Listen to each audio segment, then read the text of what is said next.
नमस्कार दोस्तों, welcome to my YouTube channel. दोस्तों, आज मैं क्लास 10th और क्लास 12th के और सभी कंपटीशन की परीक्षाओं के लिए हिंदी में महत्वपूर्ण टॉपिक लेकर आई हूँ। तो आज का हमारा टॉपिक है अलंकार। देखिए दोस्तों, अलंकार क्लास 10 और क्लास 12 और सभी कंपटीशन की परीक्षाओं में भी पूछा जाता है। तो आप लोग हमारे इस वीडियो को जरूर देख लीजिए। तो देखिए दोस्तों, आज मैं आप लोगों को बताऊंगी अलंकार की परिभाषा और अलंकार के प्रकार होते कितने हैं और उन सभी की भी परिभाषा बताऊंगी। तो आप लोग हेडिंग डालिएगा अलंकार। तो देखिए दोस्तों, अलंकार का अर्थ हो जाएगा कि इसकी परिभाषा हो जाएगा काव्य की शोभा बढ़ाने वाले शब्दों को अलंकार कहते हैं। काव्य की शोभा बढ़ाने वाले शब्दों को अलंकार कहते हैं। देखिए दोस्तों, जिस प्रकार स्त्री आभूषण को धारण करने पर अच्छी लगती है, उसी प्रकार अलंकार का प्रयोग वर्णों में करने पर उसकी शोभा बढ़ जाती है। तो हो जाएगा कि काव्य की शोभा बढ़ाने वाले शब्दों को या तथ्यों को अलंकार कहते हैं। अब देखिए दोस्तों, अलंकार का संधि विच्छेद हो जाएगा अलम प्लस कार। अलंकार का संधि विच्छेद हो जाएगा अलम प्लस कार। देखिए दोस्तों, कभी कभी अलंकार का संधि विच्छेद भी पूछ लिया जाता है, तो आप लोग जान लीजिए कि अलंकार का संधि विच्छेद हो जाएगा अलम प्लस कार। अब हम देखेंगे कि अलंकार के भेद, अलंकार के कितने प्रकार होते हैं। तो देखिए दोस्तों, हो जाएगा अलंकार के दो प्रकार होते हैं। अलंकार दो प्रकार के होते हैं। नंबर 1 हो जाएगा शब्दालंकार और नंबर 2 हो जाएगा अर्थालंकार। देखिए दोस्तों, अलंकार दो प्रकार के होते हैं। नंबर 1 शब्दालंकार और नंबर 2 हो जाएगा अर्थालंकार। अब हम देखेंगे कि शब्दालंकार किसे कहते हैं और अर्थालंकार किसे कहते हैं। तो आप लोग हेडिंग बना लीजिए। नंबर 1 शब्दालंकार। तो इसमें लिखेंगे जहां पर शब्दों के माध्यम से काव्य में शोभा बढ़ाई जाए। जहां पर शब्दों के माध्यम से काव्य में शोभा बढ़ाई जाए उसे शब्दालंकार कहते हैं। देखिए दोस्तों, शब्दालंकार का परिभाषा हो जाएगा जहां पर शब्दों के माध्यम से काव्य में शोभा बढ़ाई जाए उसे शब्दालंकार कहते हैं। और शब्दालंकार मुख्य रूप से 3 प्रकार के होते हैं। देखिए दोस्तों, शब्दालंकार में हो जाएगा कि जहां पर शब्दों के माध्यम से काव्य में शोभा बढ़ाई जाए उसे शब्दालंकार कहते हैं। और यह मुख्य रूप से 3 प्रकार के होते हैं। शब्दालंकार मुख्य रूप से 3 प्रकार के होते हैं। नंबर 1 होता है अनुप्रास अलंकार, नंबर 2 यमक अलंकार और नंबर 3 श्लेष अलंकार होते हैं। देखिए दोस्तों, शब्दालंकार के भी 3 भेद होते हैं। नंबर 1 अनुप्रास अलंकार, नंबर 2 यमक अलंकार और नंबर 3 श्लेष अलंकार होते हैं। तो शब्दालंकार वह अलंकार होता है जहां पर शब्दों के माध्यम से काव्य में शोभा बढ़ाई जाए उसे शब्दालंकार कहते हैं। और शब्दालंकार मुख्य रूप से 3 प्रकार के होते हैं। नंबर 1 अनुप्रास अलंकार, नंबर 2 यमक अलंकार और नंबर 3 श्लेष अलंकार होता है। अब दोस्तों, आप लोग हेडिंग बना लीजिए कि अनुप्रास अलंकार किसे कहते हैं। तो हेडिंग बना के आप लिखिएगा अनुप्रास अलंकार। और देखिए दोस्तों, यह अलंकार भी हर बार ही बोर्ड एग्जाम की परीक्षा में पूछा जाता है कि अनुप्रास अलंकार किसे कहते हैं। तो देखिए दोस्तों, अनुप्रास अलंकार की परिभाषा हो जाएगा जिस अलंकार में एक ही वर्ण की आवृत्ति बार बार हो। जिस अलंकार में एक ही वर्ण की आवृत्ति बार बार हो उसे अनुप्रास अलंकार कहते हैं। देखिए दोस्तों, जिस अलंकार में एक ही वर्ण बार बार आवे या एक ही वर्ण की आवृत्ति बार बार हो उसे अनुप्रास अलंकार कहते हैं। अब हम इसका उदाहरण देखेंगे। तो जैसे में लिखे हैं यहाँ पे, देखिए तरनी तनुजा टट तमाल तरुअर बहु छावे। तरनी तनुजा टट तमाल तरुअर बहु छावे। देखिए दोस्तों, इस उदाहरण में ता वर्ण की आवृत्ति बार बार हुई है, इसलिए हम कह सकते हैं कि यह अनुप्रास अलंकार का उदाहरण है। देखिए दोस्तों, तरनी तनुजा टट तमाल तरुअर बहु छावे में इसमें पहला वर्ण सब में ताता है और ताता वर्ण की आवृत्ति बार बार हुई है, इसलिए हम इस उदाहरण से कह सकते हैं कि यह उदाहरण हमारा अनुप्रास अलंकार का है। और देखिए दोस्तों, दूसरा उदाहरण है फूलन में कलियन में कछारन में कुंजन में क्यारिन में कलियन में काली कली खिलत है। फूलन में कलियन में कछारन में कुंजन में क्यारिन में कलिन में कली खिलत है। तो इसमें भी हमारे का वर्ण की आवृत्ति बार बार हुई है। दूसरे दूसरे उदाहरण में का वर्ड की आवृत्ति बार बार हुई है, तो इसको भी हम कह सकते हैं कि यह अनुप्रास अलंकार का उदाहरण है। तो देखिए दोस्तों, अनुप्रास अलंकार वह अलंकार होता है जिसमें एक ही वर्ण की आवृत्ति बार बार होती है। जिसमें एक ही वर्ण की आवृत्ति बार बार होती है उसे अनुप्रास अलंकार कहा जाता है। और अनुप्रास अलंकार का उदाहरण हो जाएगा तरनी तनुजा टट तमाल तरुअर बहु छावे। तरनी तनुजा टट तमाल तरुअर बहु छावे।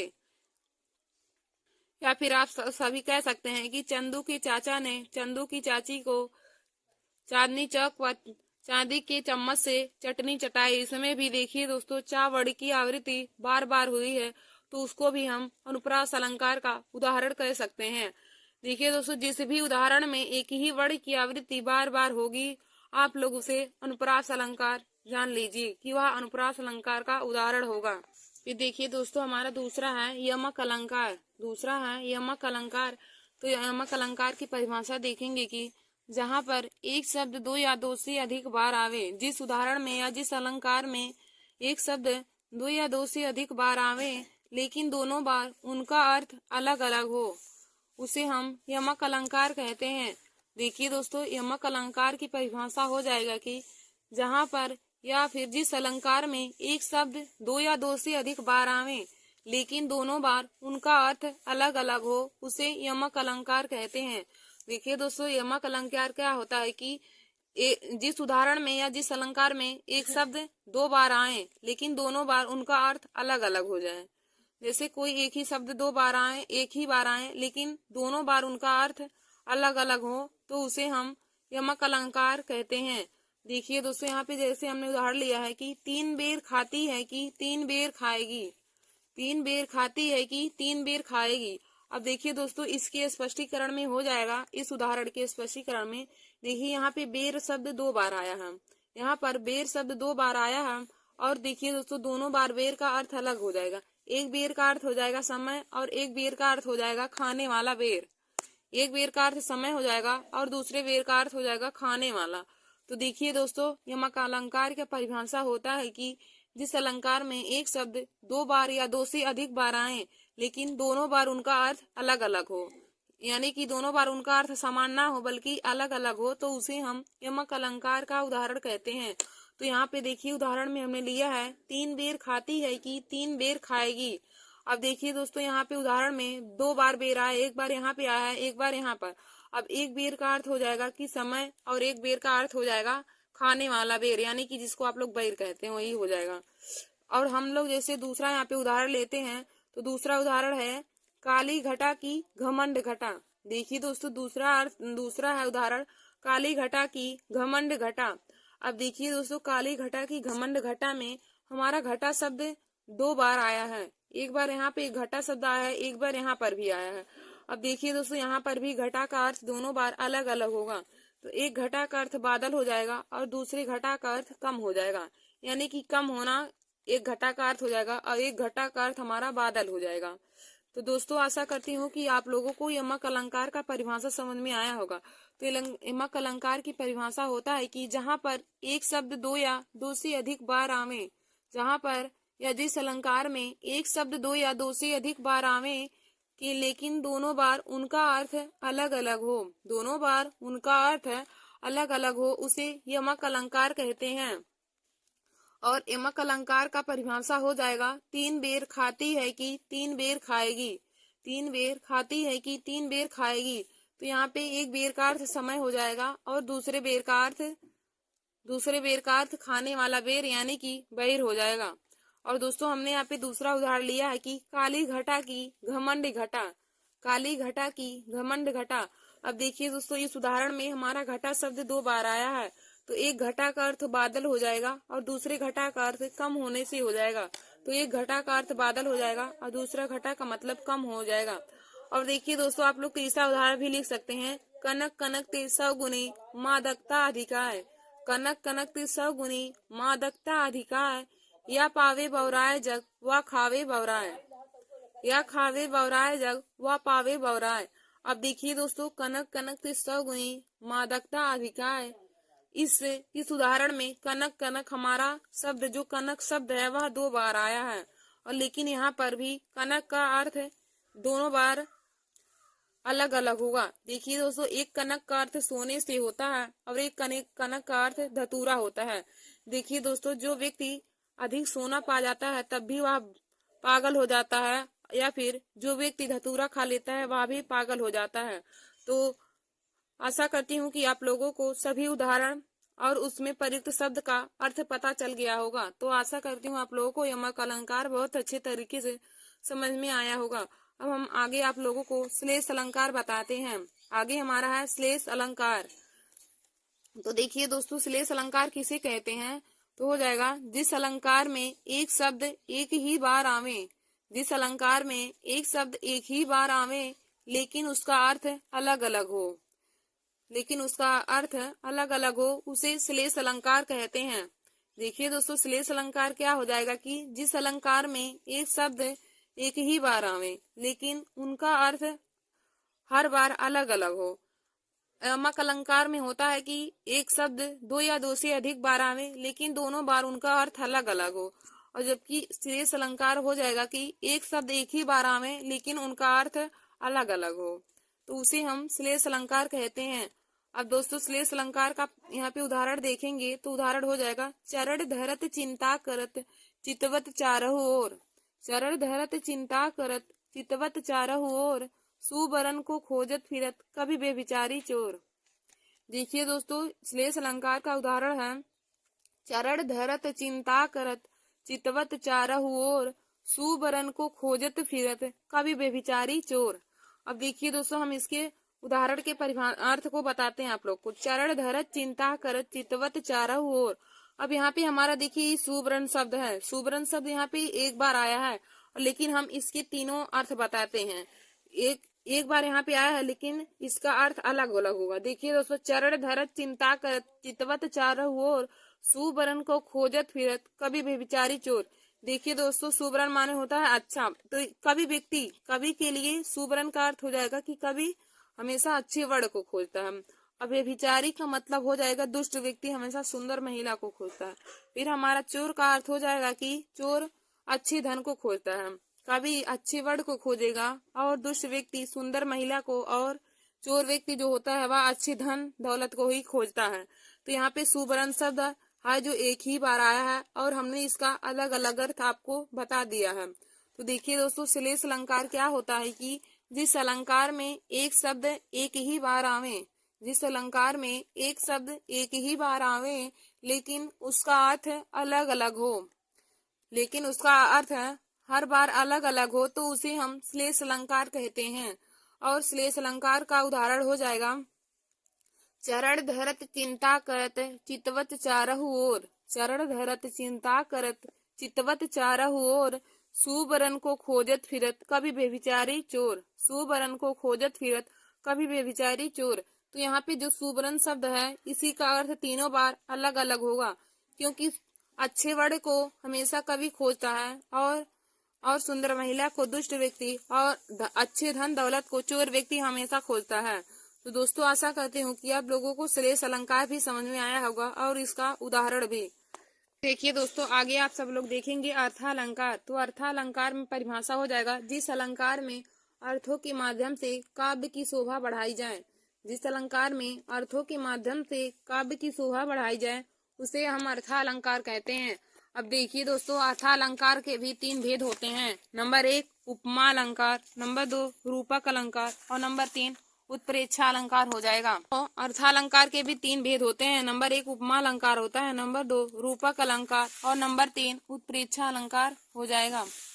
अब देखिए दोस्तों, हम आप लोगों को इन सभी का भी परिभाषा बताते हैं। तो देखिए दोस्तों, नंबर 1 हेडिंग आप लोग डाल लेंगे उपमा अलंकार। तो उपमा अलंकार किसे कहते हैं? तो इसमें आप लोग लिखेंगे जिस अलंकार में किसी व्यक्ति या वस्तु की तुलना, जिस अलंकार में किसी व्यक्ति या वस्तु की तुलना समान गुणधर्म के आधार पर दूसरे व्यक्ति या वस्तु से की जाए उसे उपमा अलंकार कहते हैं। देखिए दोस्तों, उपमा अलंकार का परिभाषा हो जाएगा कि जिस अलंकार में किसी व्यक्ति या वस्तु की तुलना समान गुणधर्म के आधार पर दूसरे व्यक्ति या दूसरी वस्तु से की जाए उसे हम उपमा अलंकार कहते हैं। अब देखिए दोस्तों, उपमा अलंकार का उदाहरण हो जाएगा कि मुख चंद्रमा सा सुंदर है, मुख चंद्रमा सा सुंदर है। और दूसरा उदाहरण हो जाएगा कर कमल सा कोमल है। देखिए दोस्तों, इस उदाहरण में मुख चंद्रमा सा सुंदर है उदाहरण में देखिए दोस्तों, मुख की तुलना चंद्रमा के समान की गई है। तो मुख की तुलना चंद्रमा के समान की गई है। तो देखिए दोस्तों, परिभाषा ही उसका होता है उपमा अलंकार का, कि किसी व्यक्ति या वस्तु की तुलना समान गुणधर्म के आधार पर दूसरे व्यक्ति या वस्तु से की जाए। तो यहाँ पर मुख की तुलना चंद्रमा के समान की गई है, तो इसे हम कह सकते हैं कि यह उपमा अलंकार का उदाहरण है। और देखिए दोस्तों, दूसरा उदाहरण है कि कर कमल सा कोमल है। यहाँ पर इस उदाहरण में कर यानी कि हाथ की तुलना या हाथ की उपमा कमल के समान की गई है, तो इसे हम कह सकते हैं कि यह उपमा अलंकार का उदाहरण है।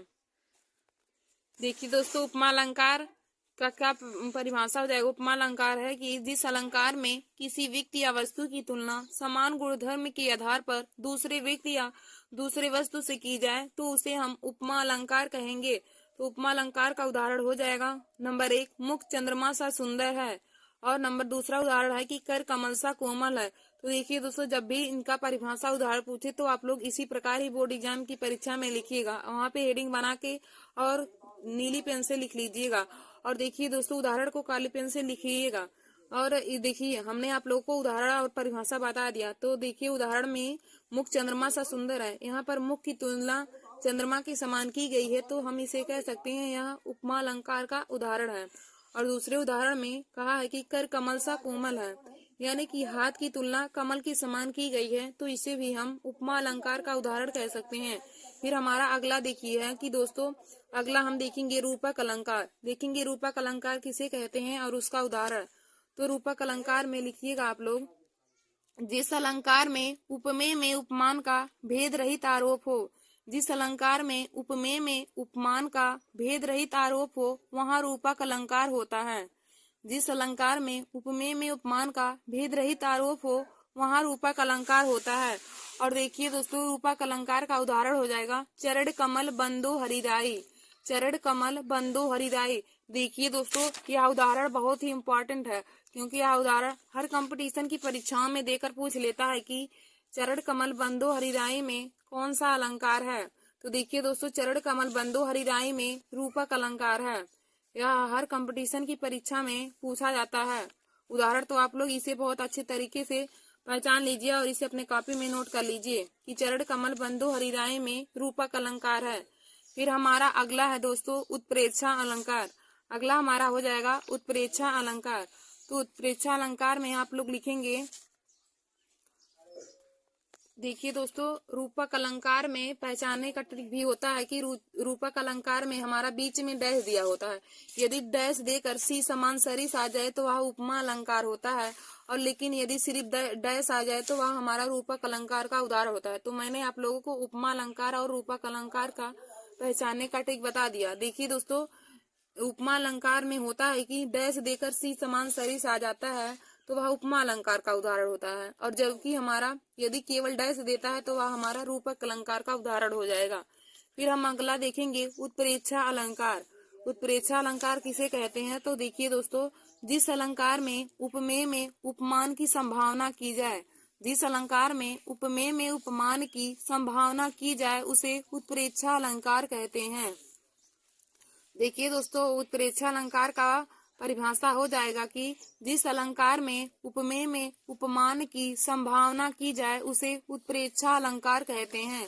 और इसका उदाहरण हो जाएगा जैसे सोहत ओढ़े पीत पटु श्याम सलोनी गात मनहु नील मणि शैल पर आतप पर्यो प्रभात।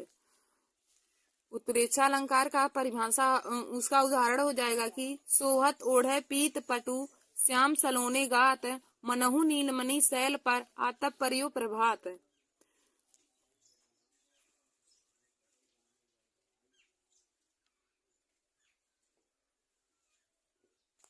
देखिए दोस्तों, उत्प्रेक्षा अलंकार का परिभाषा हो जाएगा कि जिस अलंकार में उपमेय में उपमान की संभावना की जाए तो उसे हम उत्प्रेक्षा अलंकार कहते हैं। तो इस अलंकार में भी हमारा उपमेय में उपमान की संभावना की गई है। इस उदाहरण में उपमेय में उपमान की संभावना की गई है, तो हम कह सकते हैं कि यह हमारा उत्प्रेक्षा अलंकार का उदाहरण है। तो उत्प्रेक्षा अलंकार का परिभाषा हमने आप लोग को बताया कि जिस अलंकार में उपमेय में उपमान की संभावना की जाए उसे उत्प्रेक्षा अलंकार कहते हैं। और इसका उदाहरण हो जाएगा कि सोहा तोड़े पीत पटु श्याम सलोने गात मनहु नीन मनी सैल पर आतप पर्यो प्रभात। तो दोस्तों आशा करती हूँ कि आप लोगों को उत्प्रेक्षा अलंकार का परिभाषा और उदाहरण समझ में आया होगा। तो आज मैंने आप सभी लोगों को अलंकार के बारे में बताया, उसमें अलंकार की मैंने आप लोगों को परिभाषा बताया। और देखिए दोस्तों, अलंकार का संधि विच्छेद आप लोग अपने कॉपी में जरूर नोट कर लीजिए, क्योंकि यह हर कंपटीशन की परीक्षाओं में पूछ लेता है कि अलंकार का संधि विच्छेद क्या होता है। तो अलंकार का संधि विच्छेद हो जाएगा अलम प्लस कार। और देखिए दोस्तों, बताया कि अलंकार के प्रकार, तो अलंकार दो प्रकार के होते हैं, नंबर 1 शब्दालंकार और नंबर 2 अर्थालंकार। अब देखिए दोस्तों, हमने आप लोग को बताया कि शब्दालंकार किसे कहते हैं और अर्थालंकार किसे कहते हैं। तो शब्दालंकार में बताया कि जहां पर या जिस अलंकार में शब्दों के माध्यम से काव्य में शोभा बढ़ाई जाए, जिस अलंकार में शब्दों के माध्यम से काव्य में शोभा बढ़ाई जाए उसे हम शब्दालंकार कहते हैं। और देखिए दोस्तों, शब्दालंकार के प्रकार बताए तो शब्दालंकार का प्रकार नंबर 1 अनुप्रास अलंकार, नंबर 2 यमक अलंकार और नंबर 3 श्लेष अलंकार है। तो अनुप्रास अलंकार का हमने परिभाषा बताया कि जिस अलंकार में एक ही वर्ण की आवृत्ति बार बार हो, जिस अलंकार में एक ही वर्ण की आवृत्ति बार बार हो उसे अनुप्रास अलंकार कहते हैं। और अनुप्रास अलंकार का उदाहरण बताया दोस्तों आप लोगों को कि तरनी तनुजा टट तमाल तरुअर बहु छावे, तरनी तनुजा टट तमाल तरुअर बहु छावे। और देखिए दोस्तों, इसके स्पष्टीकरण में आप सब लिख सकते हैं कि उपयुक्त उदाहरण में तावड़ी की आवृत्ति बार बार हुई है, इसलिए हम इसे अनुप्रास अलंकार का उदाहरण कर सकते हैं। देखिए दोस्तों, तरनी तनुजा टट तमाल तरुअर बहु छावे में तावड़ी की आवृत्ति बार बार हुई है, इसलिए हम कह सकते हैं कि यह अनुप्रास अलंकार का उदाहरण है। या आप सब लिख सकते हैं कि चंदू की चाचा ने चंदू की चाची को चांदनी की चौक पर चांदी की चम्मच से चटनी चटाई। तो इस उदाहरण में चावड़ की आवृत्ति बार बार होगी, तो उसे भी आप सब लोग अनुप्रास अलंकार का उदाहरण लिख सकते हैं। फिर हम लोग आगे आपको हमने बताया कि यमक अलंकार, आगे हमारा दूसरा है शब्दालंकार के प्रकार में यमक अलंकार। तो यमक अलंकार का परिभाषा मैंने बताया, यमक अलंकार की परिभाषा हो जाएगा कि, तो दोस्तों हमने आप लोगों को शब्दालंकार के 3 प्रकार बताए, अनुप्रास अलंकार, यमक अलंकार और श्लेष अलंकार, और आप लोगों को तीनों का परिभाषा और उदाहरण भी बता दिया है। और दोस्तों फिर हमने आप लोग को बताया कि अर्थालंकार किसे कहते हैं। तो अर्थालंकार में जहां पर अर्थों के माध्यम से काव्य में शोभा बढ़ाई जाती है और उसके प्रकार को बताया। तो देखिए दोस्तों, अर्थालंकार भी 3 प्रकार के होते हैं, नंबर 1 उपमा अलंकार, नंबर 2 रूपक अलंकार और नंबर 3 उत्प्रेक्षा अलंकार। तो हमने इन तीनों के परिभाषा और उदाहरण आप लोगों को बता दिया है। तो आशा करती हूँ को आज का हमारा यह वीडियो समझ में आया होगा। धन्यवाद दोस्तों। ऐसे ही हमारे वीडियो को देखने के लिए आप सभी लोग हमारे YouTube channel Nancy success classes को सब्सक्राइब कर लीजिए। धन्यवाद दोस्तों। Welcome to my YouTube channel. आज मैं आप सभी लोगों को हिंदी वर्णमाला के बारे में बताऊंगी। तो देखिए दोस्तों, आज का हमारा यह वीडियो जो लोग कंपटीशन की परीक्षा की तैयारी कर रहे हैं, जैसे SSC, CGL, GD, UP police, RRB, NTPC, railway और सभी कंपटीशन की परीक्षाओं के लिए, जिन भी कंपटीशन की परीक्षा में हिंदी पूछे जाते हैं उनके लिए यह बहुत ही महत्वपूर्ण वीडियो है। तो आज मैं आप सभी लोगों को हिंदी वर्णमाला के बारे में संपूर्ण जानकारी दूंगी। तो देखिए दोस्तों, हिंदी वर्णमाला के बारे में आज मैं आप लोगों को हिंदी वर्णमाला की परिभाषा, वर्ण की परिभाषा, अक्षर किसे कहते हैं, शब्द किन्हें कहते हैं और ध्वनि किसे कहते हैं, स्वर किन्हें कहा जाता है, व्यंजन किसे कहा जाता है, स्वर कितने प्रकार के होते हैं, व्यंजन कितने प्रकार के होते हैं, वह सब मैं आप लोगों को एक ही वीडियो में बताऊंगी। तो देखिए दोस्तों, आज का हमारा यह वीडियो हर कंपटीशन की परीक्षा के लिए बहुत ही महत्वपूर्ण है। तो आप लोग हमारे इस वीडियो को जरूर देख लीजिए और अपने दोस्तों में भी शेयर कर लीजिए। जो लोग कंपटीशन की परीक्षा की तैयारी कर रहे हैं उनके लिए यह वीडियो बहुत ही महत्वपूर्ण है। और देखिए दोस्तों, स्वर तथा व्यंजन की परिभाषा हर स्टूडेंट को पता रहना चाहिए, क्योंकि जो लोग हिंदी के बारे में, जिन्हें स्वर और व्यंजन के बारे में नहीं पता रहेगा, वे लोग हिंदी क्या ही पढ़ेंगे। तो देखिए दोस्तों, मैं आप लोगों को स्वर और व्यंजन सभी का परिभाषा भी बताऊंगी इस वीडियो में। तो आप लोग पहला हेडिंग डालेंगे वर्णमाला। देखिए दोस्तों, पहले मैं आप लोग को वर्णमाला का परिभाषा बताऊंगी। तो वर्णमाला आप लोग हेडिंग डालेंगे तो वर्णमाला को इंग्लिश में हम हिंदी अल्फाबेट कहते हैं। वर्णमाला का इंग्लिश हो जाएगा हिंदी अल्फाबेट। तो आप लोग इसमें परिभाषा लिखेंगे कि वर्णों के व्यवस्थित समूह को वर्णमाला कहते हैं। वर्णों के व्यवस्थित समूह को वर्णमाला कहते हैं। देखिए दोस्तों, वर्णों के व्यवस्थित समूह को वर्णमाला कहते हैं। और यहाँ जो इसका परिभाषा है, अब यह बहुविकल्पी क्वेश्चन में पूछ लेता है कि वर्णों के व्यवस्थित समूह को निम्न में से क्या कहा जाता है। निम्न में से वर्णों के व्यवस्थित समूह को क्या कहा जाता है। तो दोस्तों हमें चार ऑप्शन दे देगा। एक दे देगा वर्ण, एक अक्षर दे देगा, एक शब्द दे देगा और एक हमारा वर्णमाला दे देगा। तो जिन भी स्टूडेंट को उसका परिभाषा पता रहेगा कि वर्णों की व्यवस्थित समूह को वर्णमाला कहते हैं, वही लोग सही ऑप्शन लगाएंगे। तो देखिए दोस्तों, आप लोग इसको इम्पोर्टेंट लिख के इसकी परिभाषा को अपनी कॉपी में नोट करके जरूर याद कर लें कि वर्णमाला का परिभाषा होता है कि वर्णों की व्यवस्थित समूह को वर्णमाला कहते हैं। फिर हम आगे देखेंगे कि हिंदी वर्णमाला में कुल 52 वर्ण होते हैं। देखिए दोस्तों, यह भी बहुत इंपॉर्टेंट क्वेश्चन है। यह कंपटीशन की परीक्षा में पूछा जाता है कि हिंदी वर्णमाला में कुल कितने वर्ण होते हैं। तो देखिए दोस्तों, हिंदी वर्णमाला में कुल 52 वर्ण होते हैं। हिंदी वर्णमाला में कुल 52 वर्ण होते हैं, जिनमें 11 स्वर होते हैं और व्यंजन 33 होते हैं। जिसमें स्वर की संख्या 11 होती है और व्यंजनों की संख्या 33 होती है। और सभी अल्पप्राण, महाप्राण, घोष, अघोष और सभी में आते हैं, संयुक्त व्यंजन में आते हैं। तो देखिए दोस्तों, हिंदी वर्णमाला में हमारे वर्ण 52 हो जाएंगे। हिंदी वर्णमाला में कुल 52 वर्ण हो जाएंगे, जिनमें मुख्यतः स्वर 11 होते हैं और व्यंजन 33 होते हैं। और देखिए दोस्तों, उसके बाद जो शेष बचे होते हैं उनमें अयोगवाह हो जाते हैं और हमारे उच्चिप्त व्यंजन भी हो जाते हैं और संयुक्त व्यंजन भी, छत्रांग आसरा जो आते हैं वे संयुक्त व्यंजन में ही आते हैं। फिर उसके बाद देखिए दोस्तों, हमारा बहुत महत्वपूर्ण क्वेश्चन पूछा जाता है हर कंपटीशन में कि हिंदी किस लिपि में लिखी गई है। तो देखिए दोस्तों, आप लोग इसे लिख लीजिए, हिंदी देवनागरी लिपि में लिखी गई है।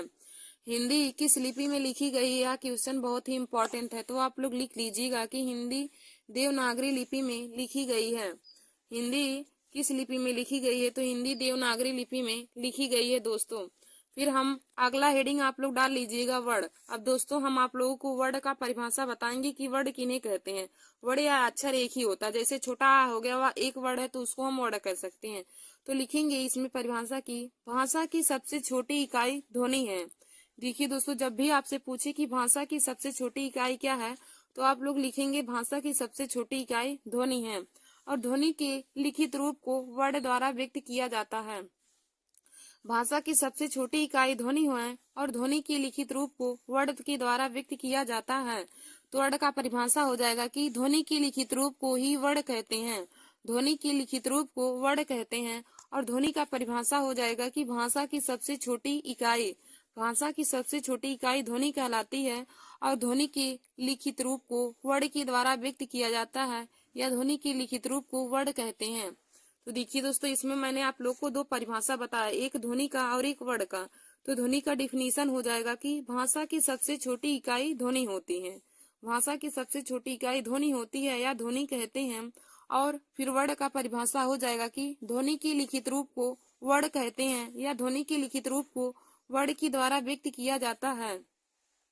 फिर आप लोग नोट करके यहाँ पे लिख लीजिएगा, यह बहुत ही इंपॉर्टेंट है। आप लोग नोट करके लिख लीजिएगा कि उच्चारण की दृष्टि से भाषा की सबसे छोटी इकाई, भाषा की सबसे लघुत्तम या सबसे छोटी इकाई ध्वनि होती है। देखिए दोस्तों, यदि पूछे कि उच्चारण की दृष्टि से भाषा की सबसे छोटी इकाई क्या होती है, तो आप लिखेंगे कि उच्चारण की दृष्टि से भाषा की सबसे छोटी इकाई ध्वनि होती है। और यदि पूछे कि लेखन की दृष्टि से भाषा की सबसे छोटी इकाई क्या होती है, तो देखिए दोस्तों, लेखन की दृष्टि से भाषा की सबसे छोटी इकाई वर्ण होती है।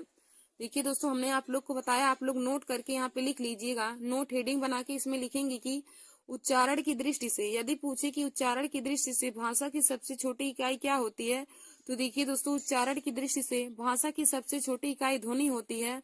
और यदि पूछे कि लेखन या लिखने के अनुसार भाषा की सबसे छोटी क्या इकाई होती है, तो लिखने के अनुसार या लेखन की दृष्टि से भाषा की सबसे छोटी इकाई वर्ण होती है। और फिर देखिए दोस्तों, अब हम आगे वर्ण को बांटते हैं। तो वर्ण देखिए दोस्तों, दो भागों में बटेगा। वर्ण हमारा दो प्रकार के होते हैं, नंबर 1 स्वर और नंबर 2 व्यंजन।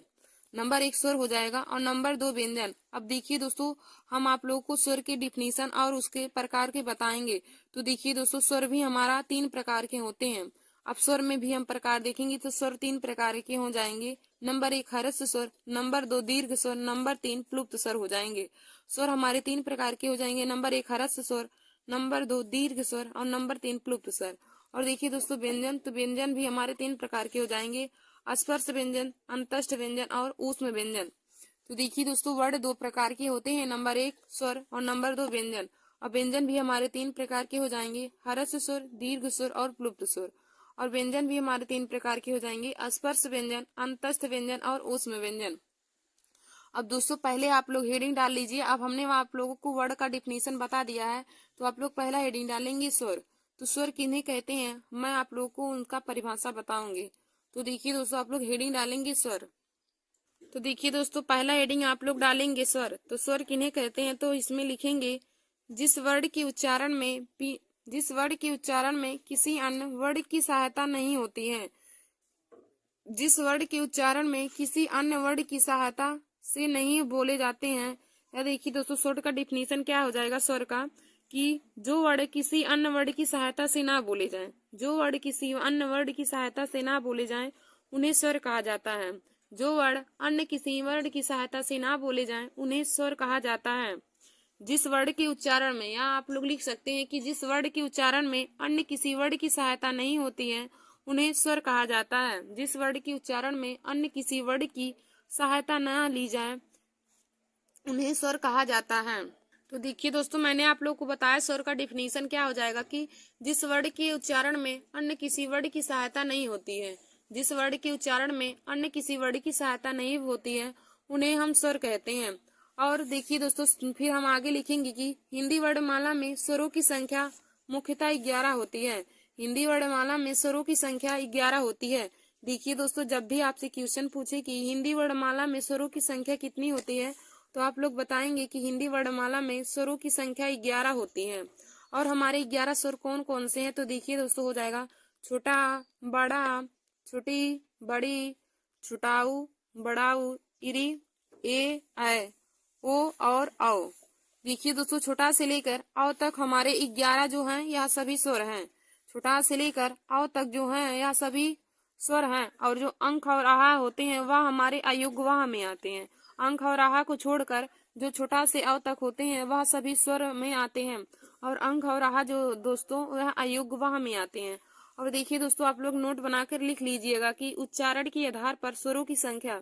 तो उच्चारण के आधार पर स्वरों की संख्या 10 होती है। देखिए दोस्तों, जब भी आप लोग से पूछे कि उच्चारण के आधार पर स्वरों की संख्या कितनी होती है, तो आप लोग बताएंगे कि उच्चारण के आधार पर स्वरों की संख्या 10 होती है। और लिखित आधार पर स्वरों की संख्या 13 हो जाएंगी। यदि हम लिखित आधार पर देखेंगे तो 13 हो जाएंगे। 11 हमारे जो स्वर होते हैं वह भी हो जाएंगे, और जो 2 अयोग्यवाह होते हैं वह भी उसको लिखित के आधार पर हम उसको मानेंगे। तो यदि पूछे कि उच्चारण के आधार पर स्वरों की संख्या, तो उच्चारण के आधार पर स्वरों की संख्या 10 हो जाएगा, और लिखित आधार पर स्वरों की संख्या 13 हो जाएगा। और उस तरह हमें पूछे कि स्वर की संख्या कितनी होगी, तो स्वरों की संख्या 11 हो जाएंगी। और 11 स्वर हमारा हो जाएगा छोटा, बड़ा, छोटी, बड़ी, छुटाऊ, बड़ाऊ, इरी, ए, ऐ, ओ और औ। फिर देखिए दोस्तों, आगे हम आप लोगों को स्वर के भेद यानी कि स्वर के प्रकार बताएंगे। तो आप लोग हेडिंग डालेंगे स्वर के भेद, और इसमें पहला हेडिंग रहेगा ह्रस्व स्वर। तो देखिए दोस्तों, स्वर के प्रकार में आप पहला हेडिंग डालेंगे। तो स्वर के भेद हमने आप लोग को बताया था कि स्वर के 3 भेद होते हैं। नंबर 1 ह्रस्व स्वर, नंबर 2 दीर्घ स्वर और नंबर 3 प्लुप्त स्वर। स्वर के 3 प्रकार होते हैं। नंबर 1 ह्रस्व स्वर, नंबर 2 दीर्घ स्वर और नंबर 3 प्लुप्त स्वर हो जाएंगे। तो देखिए दोस्तों, आप लोग ह्रस्व स्वर हेडिंग डाल के लिखेंगे कि जिन स्वरों के उच्चारण में बहुत कम समय लगता है, जिन स्वरों के उच्चारण में बहुत कम समय लगता है, उन्हें ह्रस्व स्वर कहा जाता है। ये दोस्तों, ह्रस्व स्वर का डिफिनीशन हो जाएगा कि जिन स्वरों के उच्चारण में बहुत कम समय लगता है, उसे ह्रस्व स्वर कहते हैं। देखिए दोस्तों, ह्रस्व स्वर का एक अन्य नाम है, ह्रस्व स्वर को मूल स्वर भी कहा जाता है।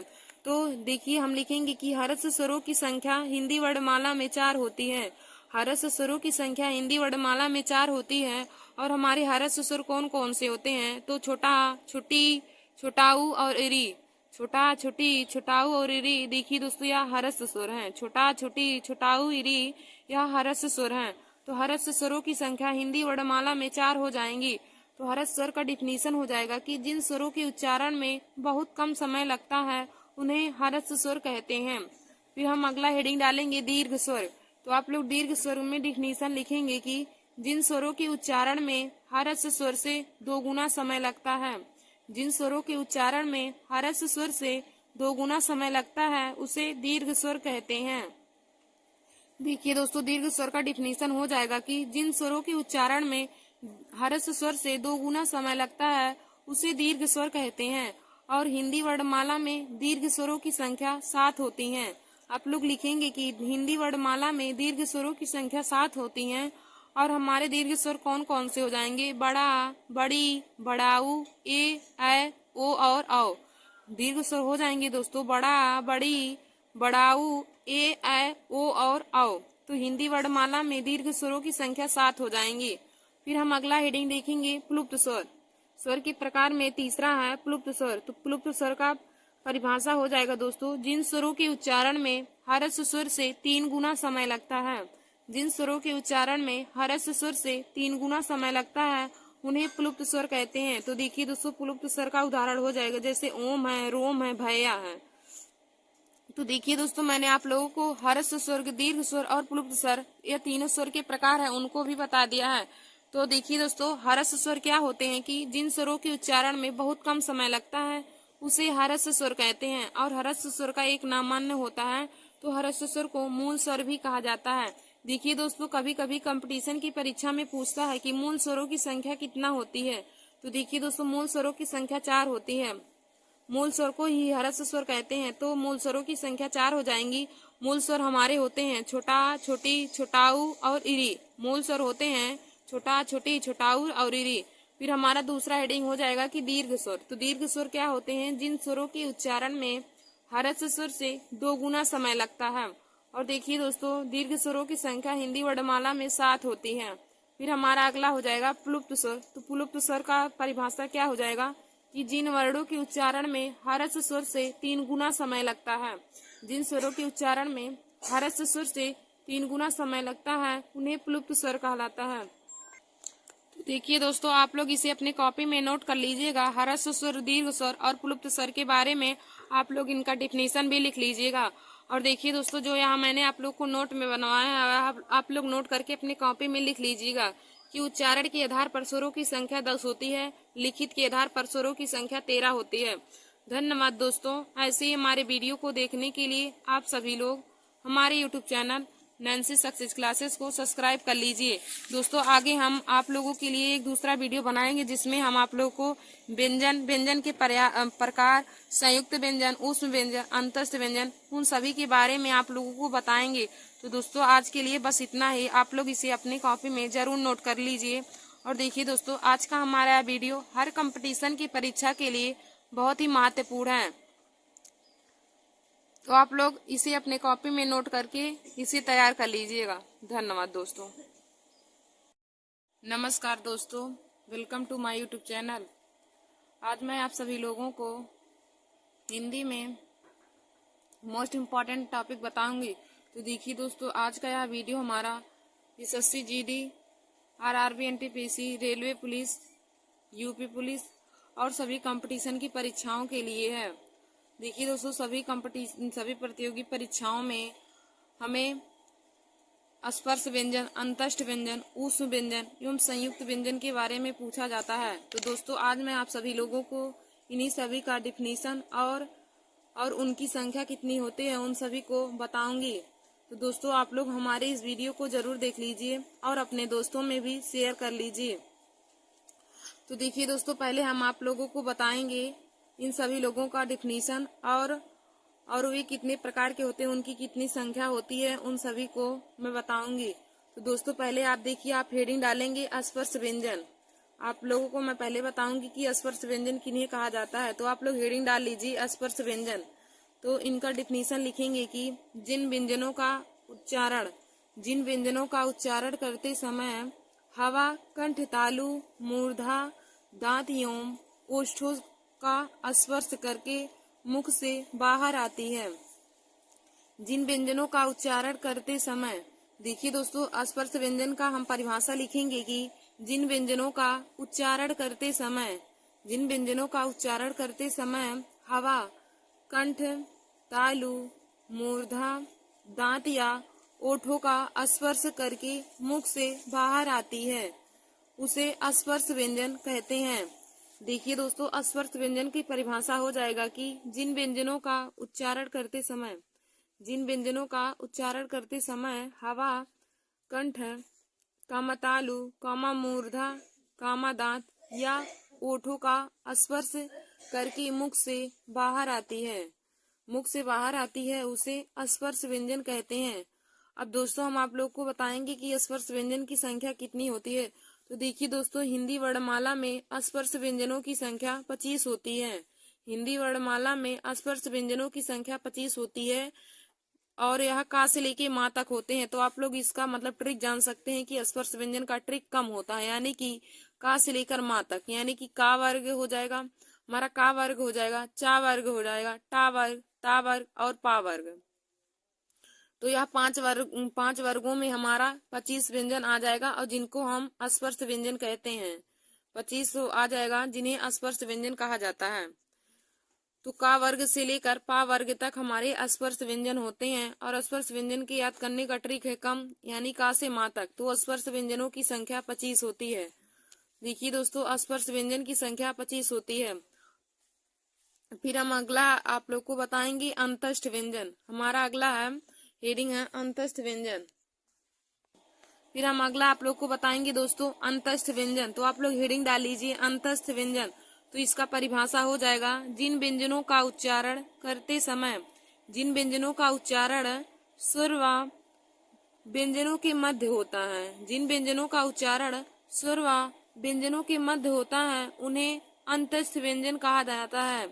देखिए दोस्तों, अंतस्थ व्यंजन का डिफिनीशन हो जाएगा कि जिन व्यंजनों का उच्चारण स्वर तथा व्यंजनों के मध्य होता है उन्हें अंतस्थ व्यंजन कहते हैं। और हिंदी वर्णमाला में अंतस्थ व्यंजनों की संख्या 4 होती है। देखिए दोस्तों, हिंदी वर्णमाला में अंतस्थ व्यंजनों की संख्या 4 होती है। और अंतस्थ व्यंजन कौन कौन से होते हैं? या, रा, ला और वा। देखिए दोस्तों, अंतस्थ व्यंजन हमारे या है, रा है, ला है और वा है। अंतस्थ व्यंजन की संख्या 4 होती है और जिनमें है चारों हमारे या है, रा, ला और वा। या, रा, ला, वा हमारे अंतस्थ व्यंजन है। तो दोस्तों, मैंने आप लोगों को अंतस्थ व्यंजन का परिभाषा बताया कि जिन व्यंजनों का उच्चारण स्वर व व्यंजन के मध्य होता है, जिन व्यंजनों का उच्चारण स्वर व व्यंजन के मध्य होता है, स्वर व व्यंजनों के मध्य होता है उन्हें अंतस्थ व्यंजन कहा जाता है। देखिए दोस्तों, अंतस्थ व्यंजन होते हैं जो हमारे बहुत ही अंदर से निकलते हैं, हमारे शरीर में बहुत अंदर से निकलते हैं, तो उन्हें अंतस्थ व्यंजन कहा जाता है। तो अंतस्थ व्यंजन की संख्या 4 हो जाएंगी। यदि आप लोगों से पूछे कि हिंदी वर्णमाला में अंतस्थ व्यंजनों की संख्या कितनी होती है, तो देखिए दोस्तों, हिंदी वर्णमाला में अंतस्थ व्यंजनों की संख्या 4 होती है। और हमारे अंतस्थ व्यंजन कौन कौन से हैं? तो अंतस्थ व्यंजन होते हैं या, रा, ला और वा। या, रा, ला और वा हमारे अंतस्थ व्यंजन हैं। फिर दोस्तों, आगे हम आप लोगों को बताएंगे ऊष्म व्यंजन। तो आप लोग हेडिंग डाल लीजिए ऊष्म व्यंजन। ऊष्म व्यंजन, तो इसमें हम आप लोग को डिफिनीशन बताएंगे ऊष्म व्यंजन का। तो आप लोग लिखेंगे कि जिन व्यंजनों का उच्चारण करते समय, जिन व्यंजनों का उच्चारण करते समय हवा मुख में या मुंह में टकराकर ऊष्मा पैदा करती है। जिन व्यंजनों का उच्चारण करते समय हवा मुख में या मुंह में टकराकर ऊष्मा पैदा करती है उन्हें ऊष्म व्यंजन कहते हैं। देखिए दोस्तों, ऊष्म व्यंजन का परिभाषा हो जाएगा कि जिन व्यंजनों का उच्चारण करते समय, जिन व्यंजनों का उच्चारण करते समय हवा मुंह में टकराकर ऊष्मा पैदा करती है, जिन व्यंजनों का उच्चारण करते समय हवा मुंह में टकराकर ऊष्मा पैदा करती है उन्हें ऊष्म व्यंजन कहते हैं। देखिए दोस्तों, जब आप किसी भी व्यंजन का उच्चारण करेंगे और उच्चारण करते समय आपके मुख से हवा निकल करके या हवा टकरा करके मुख में हवा टकरा करके ऊष्मा पैदा करेगी, तब उन्हें हम ऊष्म व्यंजन कहते हैं। तो देखिए दोस्तों, ऊष्म व्यंजन की संख्या 4 होती है। ऊष्म व्यंजन की संख्या 4 होती है और चारों ऊष्म व्यंजन कौन कौन से हैं? तो हो जाएगा बड़सा, खट्टी सा, छोटा सा और हा। बड़स सा, खट्टी सा, छोटा सा और हा हमारे ऊष्म व्यंजन है। तो देखिए दोस्तों, ऊष्म व्यंजन की संख्या 4 हो जाएगा और ऊष्म व्यंजन है बड़स सा, खट्टी सा, छोटा सा और हा। बड़स सा, खट्टी सा, छोटा सा, हा हमारे ऊष्म व्यंजन है। फिर दोस्तों हमने आप लोगों को देखिए बताया कि ऊष्म व्यंजन का परिभाषा क्या हो जाएगा कि जिन व्यंजनों का उच्चारण करते समय हवा मुख में टकराकर ऊष्मा पैदा करती हैं, उन्हें ऊष्म व्यंजन कहा जाता है। और ऊष्म व्यंजन की संख्या 4 होती हैं। देखिए दोस्तों, ऊष्म व्यंजन की संख्या 4 हो जाती हैं। और हमारे ऊष्म व्यंजन कौन कौन से हैं? तो बड़स सा, खट्टी सा, छोटा सा और हा। बड़स सा, खट्टी सा, छोटा सा और हा यह ऊष्म व्यंजन है। अब दोस्तों आगे मैं आप लोगों को बताऊंगी संयुक्त व्यंजन। तो आप लोग हेडिंग डाल लीजिए संयुक्त व्यंजन। तो आप लिखेंगे कि दो अलग अलग व्यंजनों के योग से बने व्यंजनों को संयुक्त व्यंजन कहते हैं। दो अलग अलग व्यंजनों के योग से बने व्यंजनों को संयुक्त व्यंजन कहते हैं। देखिए दोस्तों, संयुक्त व्यंजन का परिभाषा हो जाएगा कि दो अलग अलग व्यंजनों के संयोग से बने व्यंजनों को संयुक्त व्यंजन कहते हैं। और संयुक्त व्यंजन की संख्या 4 होती है। देखिए दोस्तों, हिंदी वर्णमाला में संयुक्त व्यंजनों की संख्या 4 होती है। और संयुक्त व्यंजन का परिभाषा होता है कि दो अलग अलग व्यंजनों के संयोग से बने व्यंजन को संयुक्त व्यंजन कहते हैं। और संयुक्त व्यंजन की संख्या 4 होती है। और संयुक्त व्यंजन हमारे कौन कौन से हो जाएंगे? छ, त्र, ज्ञ और स्र। तो संयुक्त व्यंजन की संख्या हिंदी वर्णमाला में 4 होती है। और हमारे संयुक्त व्यंजन कौन कौन से हैं? तो दोस्तों छत्र हैं, त्र हैं, ज्ञ और स्र। छत्र, त्र, ज्ञ और स्र संयुक्त व्यंजन है। अब देखिए दोस्तों, हम देखेंगे कि संयुक्त व्यंजन हमारे किन किन व्यंजनों के योग से बनते हैं। तो यह बहुत ही इम्पोर्टेंट टॉपिक है। संयुक्त व्यंजन का जो योग होता है उनके बारे में हमें बहुविकल्पी क्वेश्चन में दिया रहता है कि छत्र किन किन व्यंजनों के योग से बनता है या फिर त्र किन किन व्यंजनों के योग से बनता है। तो देखिए दोस्तों, मैं आप लोगों को ऐसा भी बता देती हूँ। तो देखिए दोस्तों, छत्र जो हमारा होता है तो किसके संयोग से बनता है, यानी कि किस व्यंजन के संयोग से बनता है। तो देखिए दोस्तों, जो छत्र है वह आधा का और खट्टी सा के संयोग से बनता है। जो छत्र होता है आधा का और खट्टी सा के संयोग से बनता है। और हमारा जो त्र है वह आधा ता और रा के संयोग से बनता है। जो त्र है वह आधा ता और रा के संयोग से बनता है। फिर हम आगे देखेंगे ज्ञ। तो देखिए दोस्तों, ज्ञ आधा जा प्लस इया के संयोग से बनता है। ज्ञ जो है वह आधा जा प्लस इया के संयोग से बनता है। अब हम आगे देखेंगे स्रा। तो देखिए दोस्तों, स्रा बड़ा सा आधा बड़ा सा और रा के संयोग से स्रा बनता है। जो स्रा है वह आधा बड़ा सा और रा के संयोग से बनता है। तो दोस्तों, मैंने आप लोग को संयुक्त व्यंजन का परिभाषा बताया कि दो अलग अलग व्यंजनों की संयोग से बने व्यंजनों को संयुक्त व्यंजन कहते हैं। दो अलग अलग व्यंजनों की संयोग से बने व्यंजनों को संयुक्त व्यंजन कहते हैं। और हिंदी वर्णमाला में संयुक्त व्यंजनों की संख्या 4 होती है। देखिए दोस्तों, एक संयुक्त स्वर भी होता है और एक संयुक्त व्यंजन होता है। तो हिंदी वर्णमाला में संयुक्त व्यंजनों की भी संख्या 4 होती है और संयुक्त स्वरों की भी संख्या 4 होती है। तो संयुक्त व्यंजन हमारे छ, त्र, ज्ञ और स्र होते हैं। और जबकि संयुक्त स्वर ए, ऐ, ओ और औ होते हैं। ध्यान दीजिए दोस्तों आप इस बात पर कि संयुक्त स्वर और संयुक्त व्यंजन हमारे 2 टॉपिक हैं।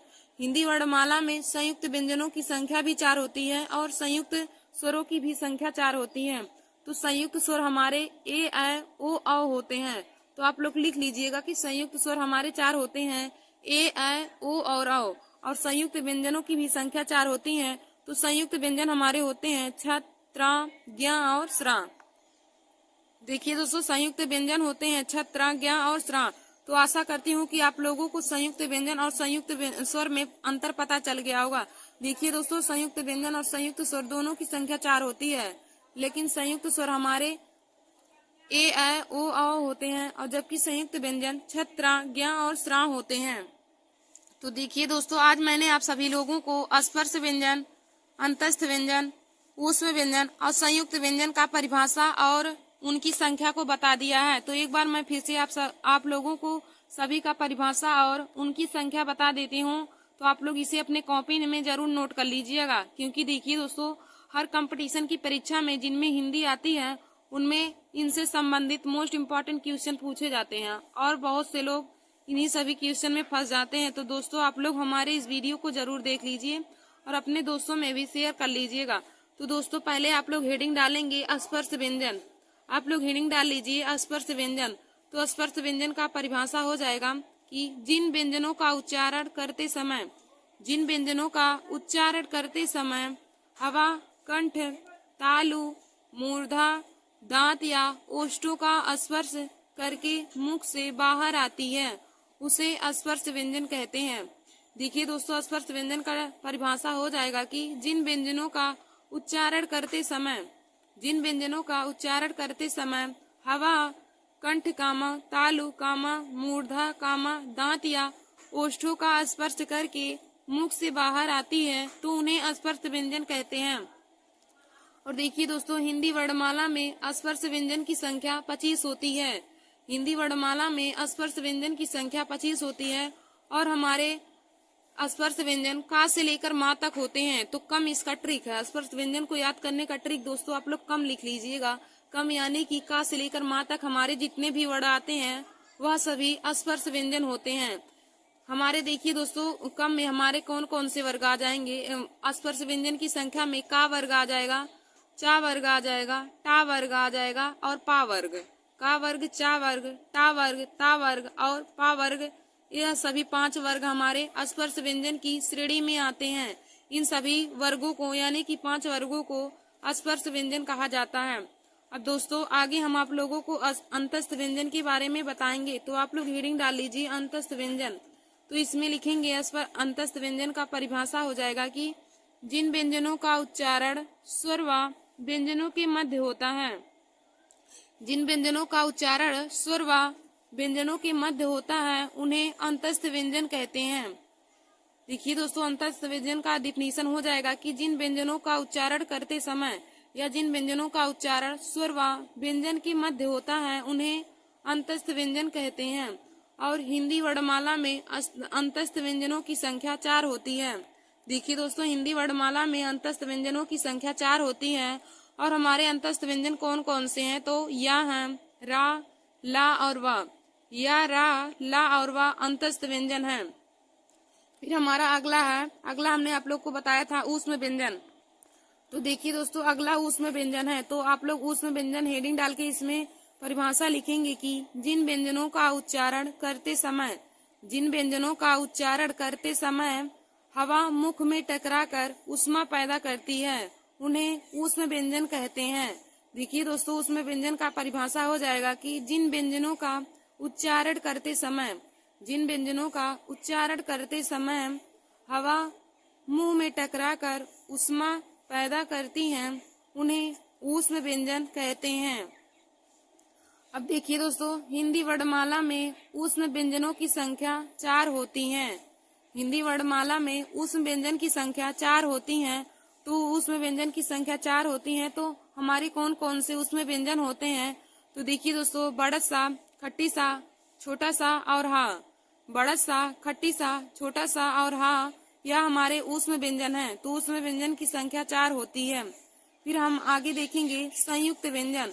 तो दोस्तों आप लोग हेडिंग डाल लीजिए संयुक्त व्यंजन। इसमें लिखेंगे कि 2 अलग अलग व्यंजनों के योग से बने व्यंजनों को संयुक्त व्यंजन कहते हैं। 2 अलग अलग व्यंजनों के संयोग से बने व्यंजन को संयुक्त व्यंजन कहते हैं। संयुक्त व्यंजन की संख्या 4 होती है। तो देखिए दोस्तों संयुक्त व्यंजन की संख्या 4 होती है। हिंदी वर्णमाला में संयुक्त व्यंजनों की संख्या 4 होती है। हमारे संयुक्त व्यंजन होते हैं छत्र, ज्ञ और श्राम। छत्र, ज्ञ और श्राम। अब देखिए दोस्तों हम आप लोग को बताएंगे कि संयुक्त व्यंजन किन 2 व्यंजनों के संयोग से बनते हैं।